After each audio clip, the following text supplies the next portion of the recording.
Hey guys, what's going on? It's Featured Gaming here, back again with another video. And so this time we're going to be having some new operator ideas for year 2 of Rainbow Six Siege. And these operators will probably not be implemented into the game. They don't have specific CTUs. These are just community ideas that we think are just kind of cool and that we would like to see, but probably will not be implemented into the game. So first off, we're going to be having some defenders.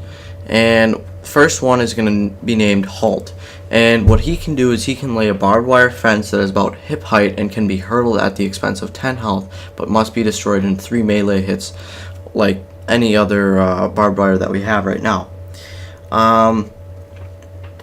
We can also, it can separate 2 sections of a hallway, or like a section of a hallway, and it can obscure vision, stuff like that. And we don't really know what CTU this is. We're not putting any CTUs in these. And the next one that we're going to be going to is Slash, and he's an attacker. And this one wields a machete, and he also would have more of like a Jason mask on. And if you press the right bumper, he instantly does a huge sword lunge, and capable and effective of more damage, or just like a aimed fast swipe that could not be lined up or auto, like a Halo E-sword almost, if you guys have ever played that. But it's more or less just like a commando from Modern Warfare 2. You just lunge a lot and you don't really have to aim with your knife.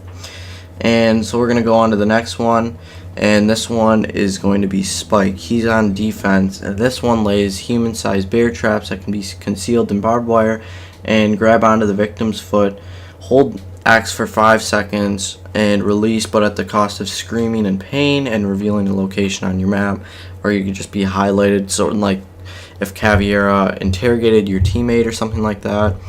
I don't really think this one's a good idea because we already have Frost, and it just doesn't really make a lot of sense. But the next one that we're going to be having is Grader, and it looks like he can install metal mesh shields in front of proximity cameras.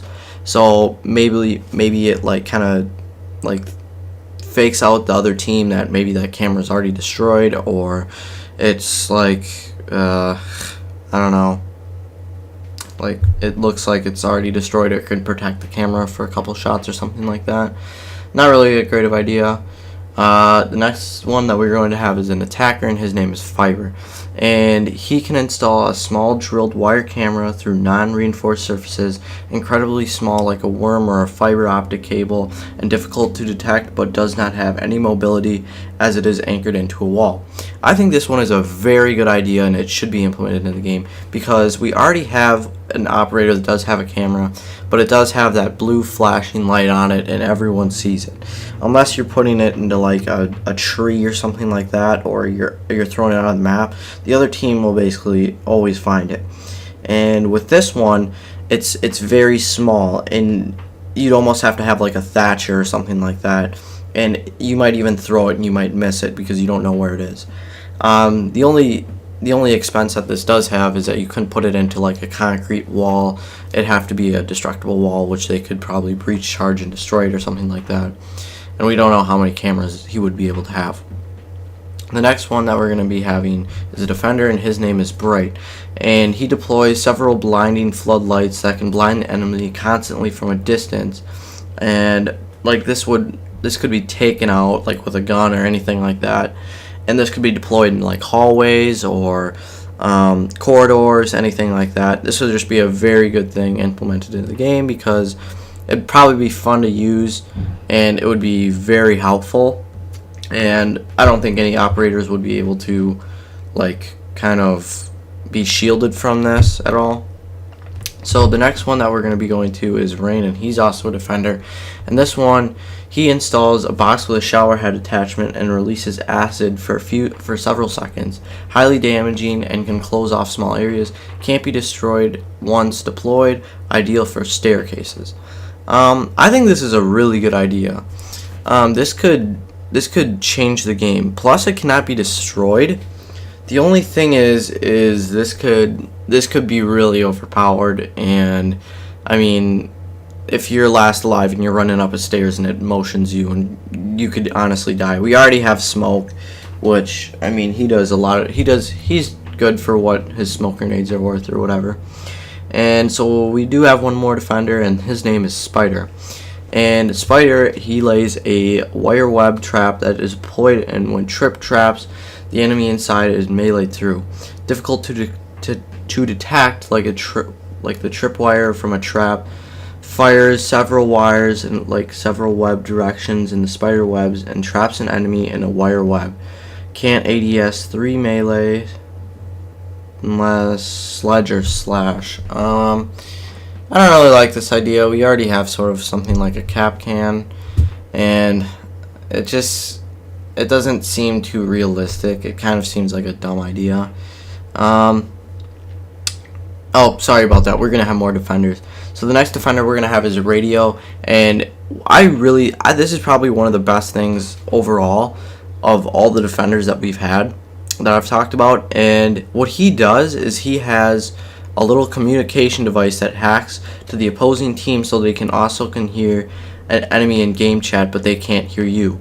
This would be within range, and it's like more or less like a deployable radio device, something like Mute would have, but it picks up their communication devices and can hack them, and then you could hear them. One more defender, and his name is Decoy, and he deploys a fake objective target that can be identified as an objective.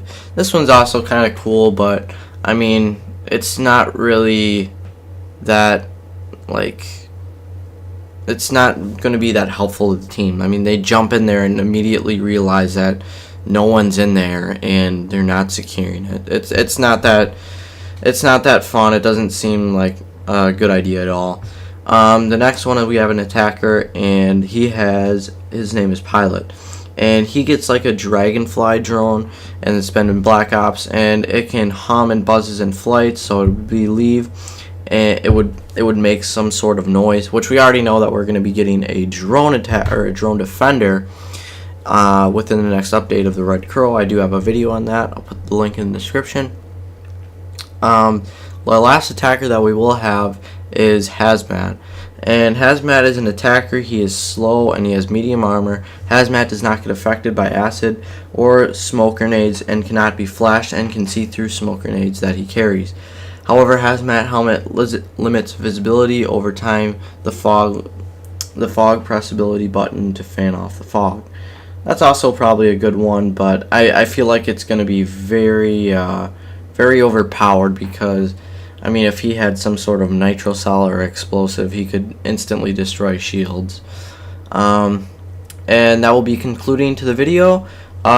If you guys want any more information about Season 4, the DLC that's coming out within the next couple of days, links will be in the description. I have 2 videos, one about the operators will be coming out, and just leaked information about the map and stuff like that.